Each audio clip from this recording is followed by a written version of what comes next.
Monggo sanesipun. Monggo nggih. Pak Joko Is. Nggih. Semoga Pak Is. Assalamualaikum warahmatullahi wabarakatuh. Waalaikumsalam. Nami kula Joko Wisnuroso. Kula niki matur teng mriki deg-degane luar biasa. Awit kula mboten saged basa Jawi ingkang sae ning pareng kula matur ngangge basa Indonesia.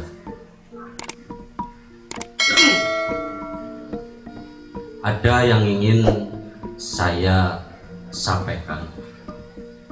Sampaikan apa? Bertanya nih Mas Beni. Yang pertama adalah sebenarnya salah siapa? Kalau generasi muda itu tidak tahu tentang kejawen. Ini pertanyaan saya. Apakah kesalahan leluhur yang pada saat memberikan sesuatu itu dengan cara dari mulut ke mulut sehingga sampai kepada generasi penerusnya itu bermakna berbeda. Nah, sehingga saya di sini sudah kurang lebih 6 tahun, tapi tambah goblok ini saya.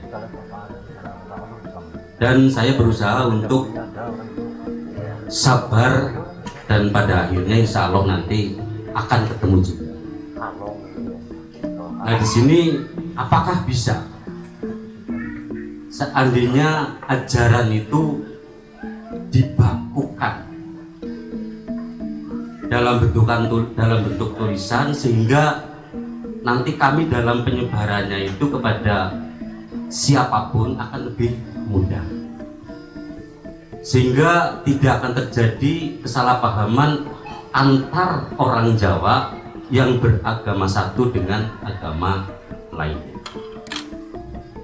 Itu yang pertama nih Bu Mas Beni. Kemudian yang kedua, apakah di sini menjadi sebuah dosa manakala di antara kita itu kemudian apabila di forum ini mengucapkan salam yang berbeda-beda?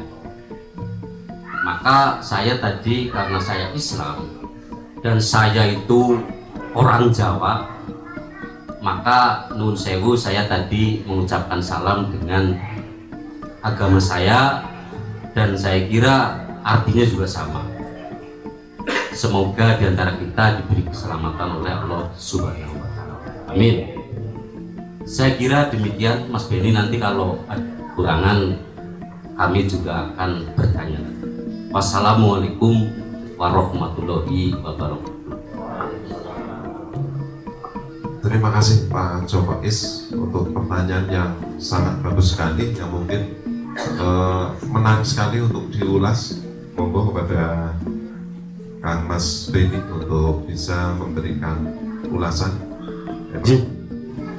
Tadi sudah saya katakan bahwa konsep Jawa itu adalah ikro, kalau bahasanya orang Muslim ya, mecat dan macat, kapitan nanti akhir, sehingga dia akan tahu yang namanya proses di dalam purwa, madya, lan wasana. Nyong ngarep panen pari, konyong kudu miwiti, ana sing jenenge banyu lah, ana sing jenenge mluku maju detek menget dan detek menget. Bawe awak kesel, itu salah siapa? Langkah sing salah. Itu proses. Tapi kudu dilakoni ben sesuai dengan keinginan kita. Pada saat kita gelar zaman, zaman itu pun ada proses, di wayang ada paket nenem, orang tiba-tiba langsung manyura terus saged. Ya kudu ada proses paket nenem sing jenenge bener dikuya-kuya, arep satria arep dewa napa kaya terkuya-kuya di paket nenem, tapi dijejeraken nanti dijejekna itu pada saat titi wancine mlebu gara-gara dulu gonjang ganjing jagat lan urip sampai akhir perang Bambangan sampai munculnya kebenaran itu tegak, dan disitulah nanti pada saat bicara tentang tutupannya. Jadi tidak perlu menyalahkan sebenarnya, karena leluhur paham akan ada proses seperti ini. Makanya jangka Jayabaya dipedal ono zaman edan misalnya itu sudah dipecah dulu, karena memang itu akan terjadi. Nah, tapi kita yang berpegang teguh pada yang namanya jati diri, karena laras kalih kersaning Gusti, laras kalih jagat alame dewek kudu tetep ngugemi jagani nganti tekan betul niate urip sejatine membangun kasampurnaning urip nek satu dengan yang lain itu sudah saling menyatu. Di dalam perbedaan kita satu. Kalau uluk salam Dul sewu, saya kejawen jadi uluk salamnya saya Rahayu, tapi kaum muslim sudah paham bahwa uluk salamnya wong Jawa asli kejawen gak perlu jadi masalah. Sama juga pada saat orang muslim uluk salam assalamualaikum, kita tahu bahwa itu salamnya mereka, ya tidak perlu jadi masalah. Yang sedikit jadi masalah buat saya kula nuwun diganti assalamualaikum, bukan salah, tapi kula nuwun kudune ketemu wong nek durung ketemu wong iku kula nuwun, tapi nek wis ketemu wong nembe assalamualaikum, karena kita bicaranya manusia dengan manusia, duduk dengan lawang, duduk dengan umat. Ini miturut saya loh, sehingga dua-duanya bisa berjalan. Kula nuwune tetap laku, assalamualaikumnya juga berjalan. Sebenarnya bukan masalah kalau kita dengan sadar milahan antara budaya di dalam konsep agama dan budaya di dalam konsep tradisi. Sebenarnya nggak ada masalah.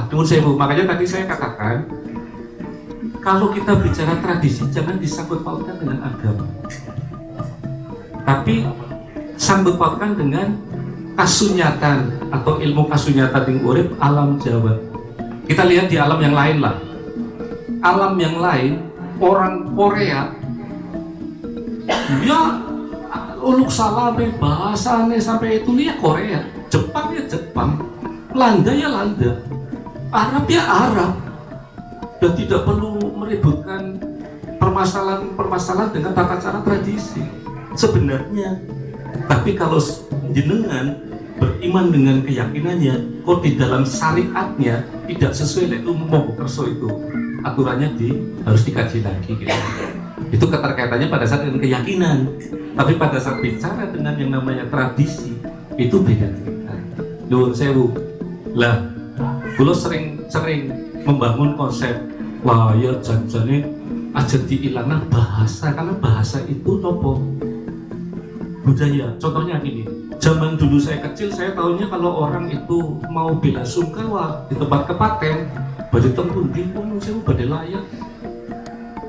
Nah ini bahasa, bukan bicara iman dan keyakinan.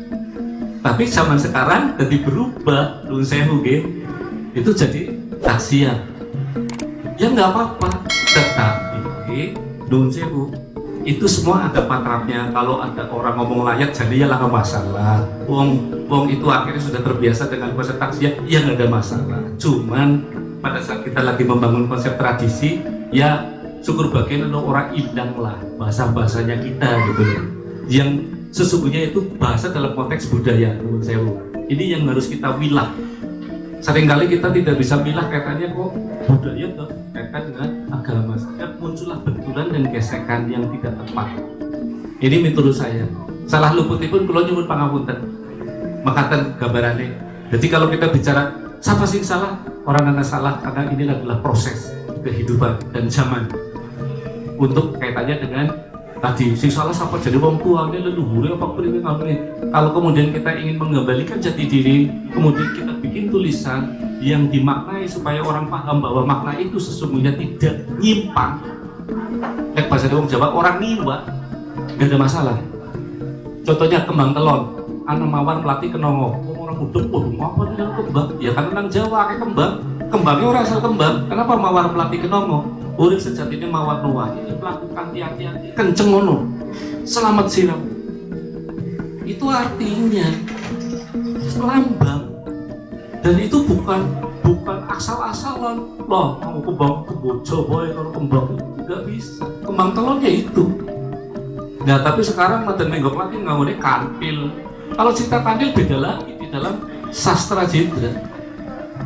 Karena semua di isi alam semesta itu kalau dijabarkan punya makna. Sebutir debu di alam semesta punya makna dan manfaat bagi semesta alam. Sebutir debu, cacing yang ada di lumpur pun punya makna dan manfaat bagi semesta alam. Rayap di alam semesta karena diciptakan sama Allah punya makna dan manfaat di semesta alam. Seluruh yang tergelar ini isinya punya makna dan manfaat, tinggal ditempatkan secara tepat atau secara laras supaya muncullah keadaan yang leres sing bener. Makanya kinten-kinten gambaran kula yang bisa saya jabarkan, mohon maaf kalau ada hal yang kurang tepat. Saya mohon maaf yang sebesar-besarnya. Terima kasih. Terima kasih untuk penjelasannya. Mungkin bisa dipahami. Atau ada lagi?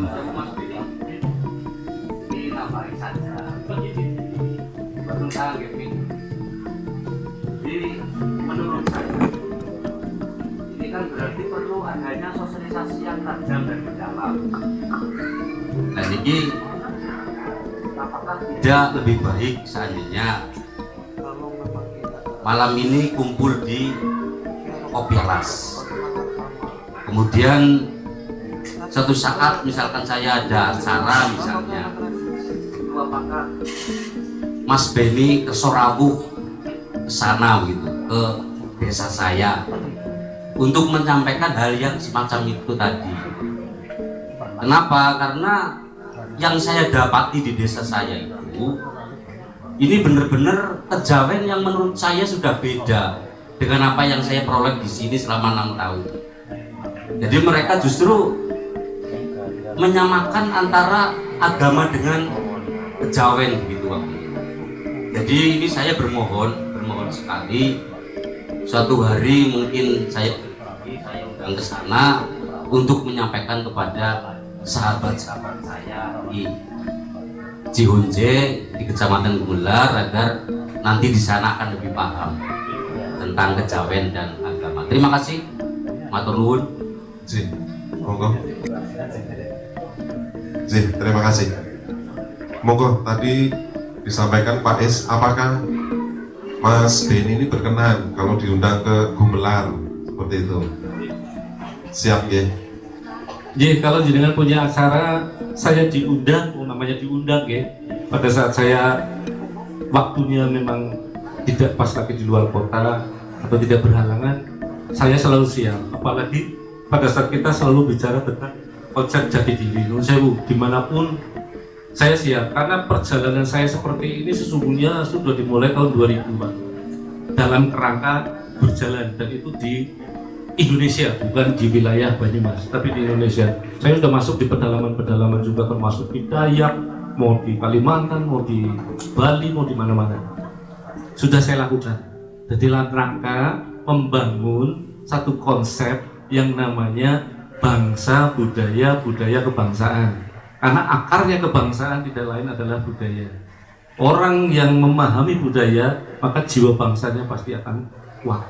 Karena ada simbol, ada satu pohon, apabila akarnya dicabut dari buminya, dan kemudian akarnya mengambang di atas tanah, kemudian dipelihara dengan ilmu sehebat-hebatnya dari dunia manapun, dipelihara, disirami, di apa memoyote orang nang bumi, selat suwe yang garing mati. Tapi pada saat akarnya dilebokna lemah, ya tukul tumbuh, berbunga, berbuah. Ini simbol kita akan kehilangan nilai kehidupan kita sendiri pada saat kita sudah tidak membumi atau tidak laras dengan alam kehidupan kita. Dalam hal pengetahuan hidup itu adalah di dalam jati diri kehidupan kita. Ini perlambang, dan untuk hal itu memang itu adalah bagian perjalanan kita. Kita tidak perlu memaksakan orang berpikir, tapi kita menalarkan apa yang kita miliki. Karena kita bicara hanya kebenaran yang harus diungkapkan. Kalau selama kebenaran itu ada tetapi tidak pernah diungkapkan, maka itu yang sering menimbulkan kerancuan dan lama-lama akan hilang. Akhirnya kita kehilangan makna. Jawa sih apa ya? Jawa jane kepriwe ya? Ini artinya Jawa kayaknya kembang, takon itu kembang sih kok ngapa bingung. Ngobong menyentuh sih kok ngapa bingung. Selamatan kok ngapa bingung. Ya inilah, jangan sampai kita kehilangan konsep-konsep leluhur kita di dalam menjabarkan ajaran hidup di dalam perlambang-perlambang kehidupan yang harus dibuka. Kawruh ajaran di dalam sastra jendra itu atau di dalam simbol-simbol yang ada. Ngaten Pak, terima kasih. Ngaten nggih, mungkin tadi ada satu pertanyaan, bisakah pemahaman tentang kejawen ini dibukukan? Ngaten, ditulis. Ini bagian dari rencananya Jagabaya. Jagabaya sudah punya program mengumpulkan dari sisi konsep kalender, kemudian isinya kalender di dalam kepentingannya atas kehidupan, sampai sistem pertanian tradisi kita yang memang harus pula dibukukan. Masalah dilaksanakan nanti kebijakannya pemerintah. Tapi pada saat dibukukan bahwa ajaran pertanian Indonesia sebenarnya adalah teknologi yang luar biasa. Contohnya, saya berbicara dengan orang BPPT, bicara tentang yang namanya peradaban teknologi. Pada saat mereka berbicara tentang traktor, saya bicara, wah, canggihan kebo. Secara ilmu ekonomi, investasi traktor, investasi kebo anggap aja sama. Tapi kebo mana, traktor menurun nilainya. Kebo bisa beranak. Nek dibutuhkan sewaktu-waktu ketahanan pangan, kebo bisa dijual atau dibeleh, dipangan, dagingnya. Nek traktor dikelar tangkap ini.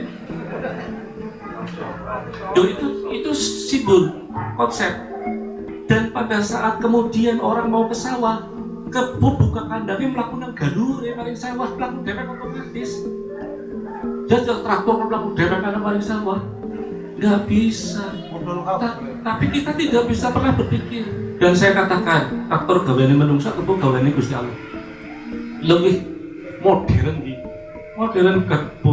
Dan ini adalah punya sistem yang berkait dengan semesta alam di dalam harmonisasi kehidupan sampai munculnya ketahanan pangan dan kehidupan.